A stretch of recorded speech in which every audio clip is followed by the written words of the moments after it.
Once upon a time, there was a young boy named Tom. He was bright and full of potential, but he had a habit of postponing everything. Every morning, Tom woke up with grand plans for the day, but by sunset, his time had slipped away to endless scrolling on his phone, video games, and aimlessly staring at the ceiling. One day, Tom visited his grandfather, Mr. Mason, a man admired for his wisdom and steady success. Tom poured out his frustrations to his grandfather, saying, "Grandpa, I feel stuck. I have all these dreams, but I never seem to get closer to them." Mr. Mason listened quietly, then rose from his chair, and said, "Come with me, Tom." They walked together into the garden behind the house, where an old sundial stood under the shade of a sturdy apple tree. The tree's branches were heavy with ripe fruit, and its roots spread wide into the earth. Mr. Mason gestured to the tree, saying, "Look at this apple tree, Tom. Many years ago, it was nothing but a tiny seed. Every single day, it grew slowly, steadily. It didn't rush, but it also didn't wait for the perfect moment to grow. Rain or shine,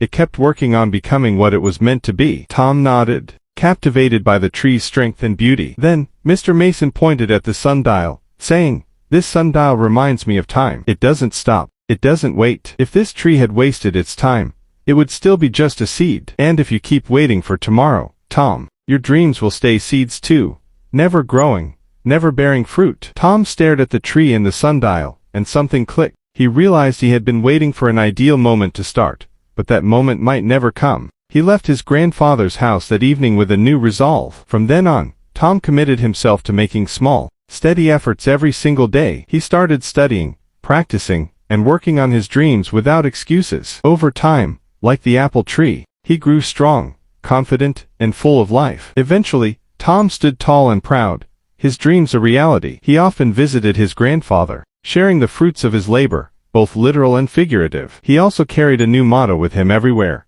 "Time is like sunlight, it keeps moving. Use it wisely, and your dreams will grow tall." Once upon a time, a child visited his grandfather during summer holidays. The child asked his grandfather, "When I grow up, I want to become a successful man. Can you tell me some ways to be successful?" The grandfather nodded and took the boy to a nearby nursery. From there, he bought 2 small plants and came back home.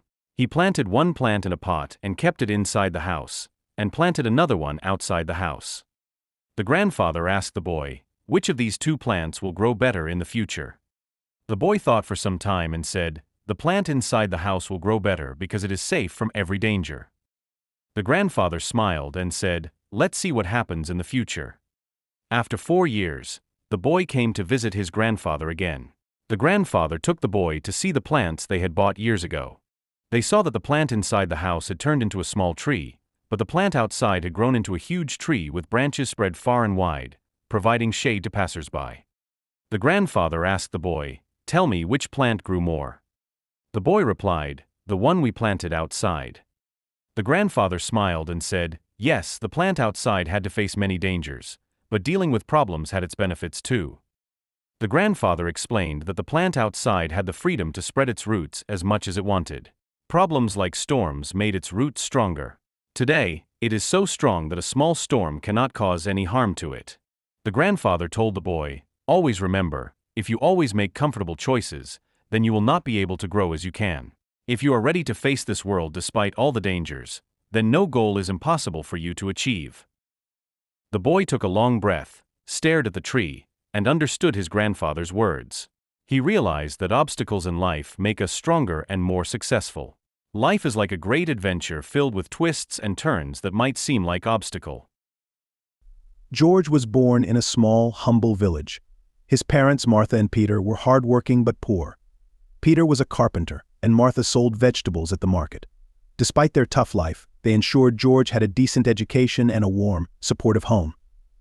From an early age, George was ambitious. He often told his parents, "One day, I'll be rich and famous, and I'll take care of you both." His parents would smile, their hearts swelling with pride. When George turned 18, he received a scholarship to study engineering in the city. It was a bittersweet moment for the family. Martha held him tightly at the bus station, her voice trembling, "No matter where life takes you, George, don't forget your roots." George nodded, promising he'd come back often. But once he reached the city, life swept him up. College was demanding, and after graduating, George landed a job at a prestigious firm. His talent, and dedication quickly made him one of the youngest CEOs in the country. With success came wealth. George bought a luxurious apartment, traveled the world, and mingled with influential people. His visits to the village became rare, and phone calls to his parents were brief, often hurried. Peter and Martha, now elderly, missed their son terribly but didn't want to burden him. Peter would often sit in the workshop, staring at a dusty photo of George on graduation day. Martha busied herself with knitting, hoping for a call one day. George's company was awarded a prestigious industry award. The media flocked to him for interviews, and he spoke about his journey with pride. But when asked about his parents, George hesitated. He hadn't mentioned them in years, and the guilt knotted him. On the evening of the awards ceremony, as George prepared for the event, he stumbled upon an old wooden box in his storage. Inside were childhood mementos: a hand-carved toy Peter had made, a scarf Martha had knitted, and a note he'd written as a child that said, "I'll make you proud, Mom and Dad." The memories flooded back, overwhelming him. He realized he had become so engrossed in his success that he had neglected the very people who had built the foundation for his achievements. Without a second thought, George canceled his plans for the ceremony. Instead, he drove back to the village that night. When he arrived, the house was dimly lit. Peter was dozing in his chair, and Martha was stirring soup in the kitchen. "Mom, Dad," George called softly. Martha dropped her spoon in shock, and Peter rubbed his eyes, thinking he was dreaming. When they realized it was truly George, they embraced him tightly, tears streaming down their faces. "I'm sorry," George said, his voice breaking. "I've been so caught up in my world that I forgot where I came from. I forgot the sacrifices you made for me." Peter patted George's back. "Son, success is meaningless if you forget the people who helped you get there. But you've come back, and that's what matters." From that day forward, George made a vow to never let his parents feel forgotten again. He visited them often, brought them to live with him during the colder months, and ensured they were a part of his life. George's company was awarded a prestigious industry award. The crowd erupted in applause, but George only looked at his parents, whose faces glowed with pride. From then on, George became not just a successful man but a son who never forgot where he came from. Once upon a time, there was an old lady who lived in a small village. She was very kind, wise, and always happy. The people in the village loved her very much.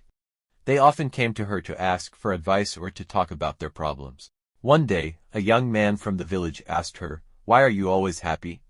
No matter what happens, you never seem sad. Don't you ever feel bad when things go wrong?"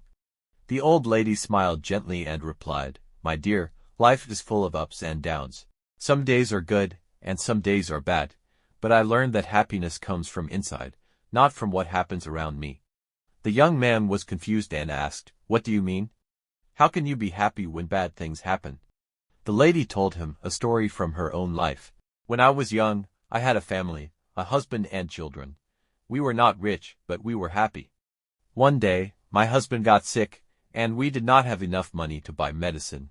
We tried everything, but he passed away. It was the saddest day of my life. I cried and cried. I thought I would never be happy again." The young man listened carefully as the old lady continued her story. "After some time, I realized that being sad all the time would not bring my husband back. My children needed me, and I needed to find a way to be happy again. I started to look at life differently. I understood that life will always have good and bad moments, but I decided that I would not let the bad moments steal my happiness."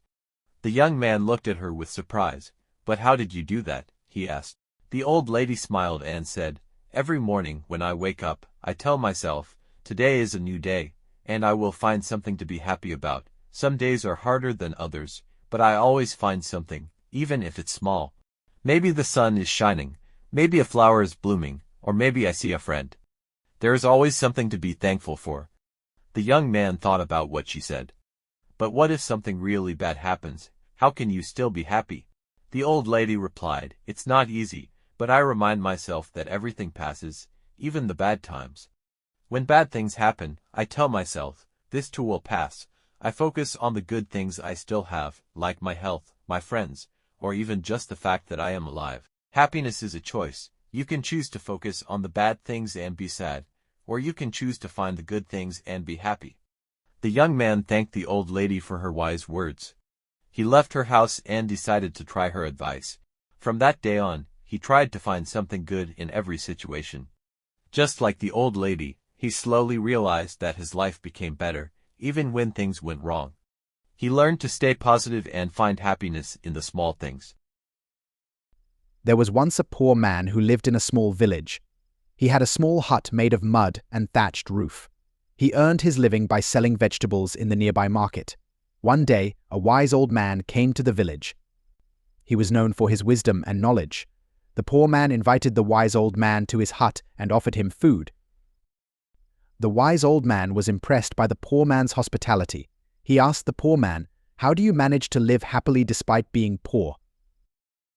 The poor man replied, "I have learned to be content with what I have. I have a roof over my head, food to eat, and a loving family. What more could I ask for?"